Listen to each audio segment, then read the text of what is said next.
สบายดีพี่น้องเฮาคือสุขไหม XPS ในวิดีโอนี้เนาะเฮาสิมาแก้ปัญหาเรื่องภาวะโลกร้อน โดยการปลูกต้นไม้เพราะว่าก็คืออย่างที่ทุกคนรู้เนาะอยู่ในปัจจุบันนี้ภาวะโลกของเฮานะมันก็เกิดภาวะโลกร้อน เพราะว่าจากการสำรวจของนักวิทยาศาสตร์เนาะเขาก็ได้มีบทรายงานมาว่าณประเทศโลกของเฮามันมีอุณหภูมิเพิ่มขึ้นโดยเฉลี่ยจนว่าเฮ็ดให้น้ำแข็งที่อยู่ขั้วโลกเหนือหั่นน่ะละลายและน้ำทะเลมันก็มีการเพิ่มขึ้น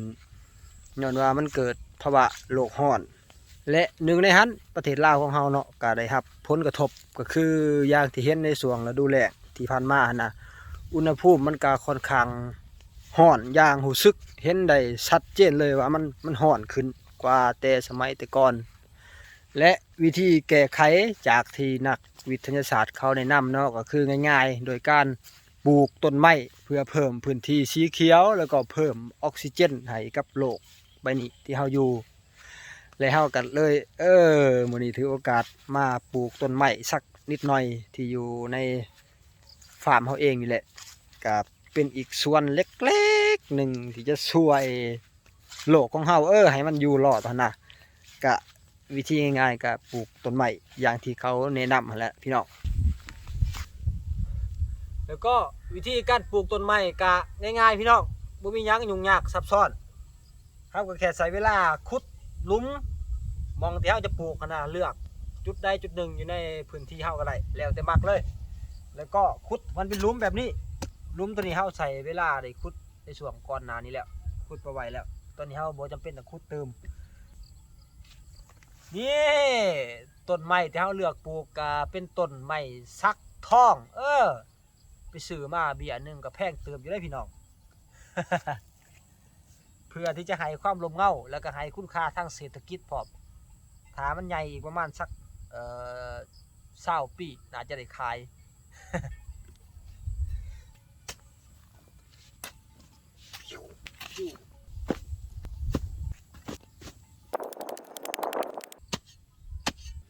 เฮ้ยโอเคพี่น้องก่อนที่จะปลูกเนาะเราก็ต้องซับดินที่เราทมไว้ให้มันละเอียดก่อนคือเราเฮ็ดให้เบิ่งอยู่ในมื้อตะกี้นี่แหละ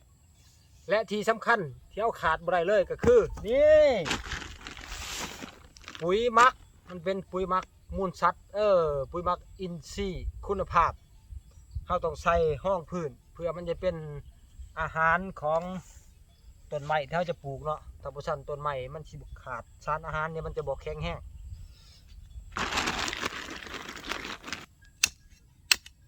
แล้วก็มาปลูกต้นไม้เขาเลยทุกคนพี่น้องโอ้ซ่าโบกลงไปแบบนี้แหละ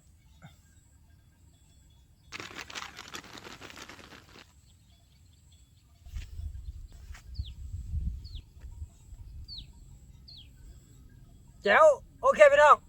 แค่นี้ก็ถือว่าเป็นอันเรียบร้อยเดี๋ยวเราไปปลูกต้นถัดไปกัน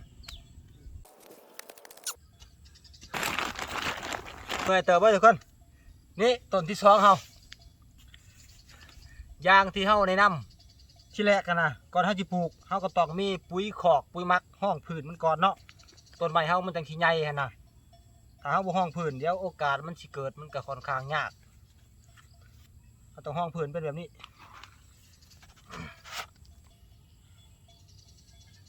โอเค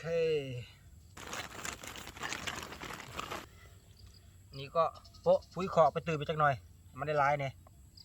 ต้นไม้เฮามันจะได้โตเร็วๆไงมันจะได้ช่วยลดภาวะโลกร้อนไวๆจะได้ห่มๆเย็นๆโอเคแจ๋ว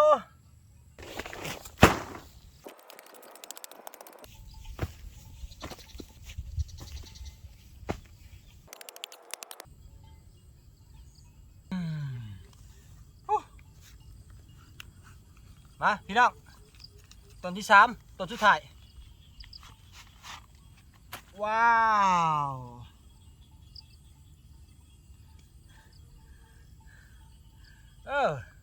แค่นี้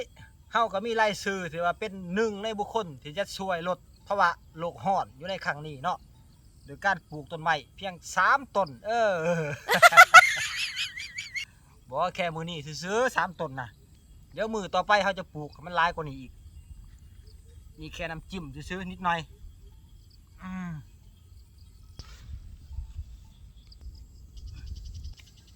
แจ๋วง่ายๆก็แค่ปลูกต้นไม้น้องพี่น้องสำหรับการปลูกต้นไม้มันก็เป็นวิธีที่ว่าค่อนข้างง่ายได้แล้วก็สามารถช่วยลดภาวะโลกร้อนได้อันนี้เอาตามคำแนะนำของนักวิทยาศาสตร์เขาได้นี่ถ้าพี่น้องถ้าได้น้องสนใจวางๆก็สามารถไปปลูกอยู่ให้อยู่หน้าอยู่สวนมือละเล็กมือละน้อยเนาะตามเขามีเวลาวางนะมือละ2-3 ต้น4-5 ต้นก็เชื่อว่าน่าจะเป็นอีกส่วนหนึ่งที่จะช่วยลดให้โลกเฮามันเย็นขึ้นกว่าแต่ก่อนเนาะเพราะว่าจากที่เห็นช่วงปีที่ผ่านมาเนี่ยอากาศค่อนข้างร้อนแห้งในช่วงฤดูแล้งได้พี่น้องแล้วก็หลังจากที่ปลูกต้นไม้แล้วก็อย่าลืมกดไลค์กดติดตามส่องสุกไม้ XPS ของเฮาเนาะเพื่อเป็นกำลังใจส่งเสริมพี่น้องบ้านเฮาตัวแล้วพอกันใหม่คลิปวิดีโอหน้าทุกคนบ๊ายบาย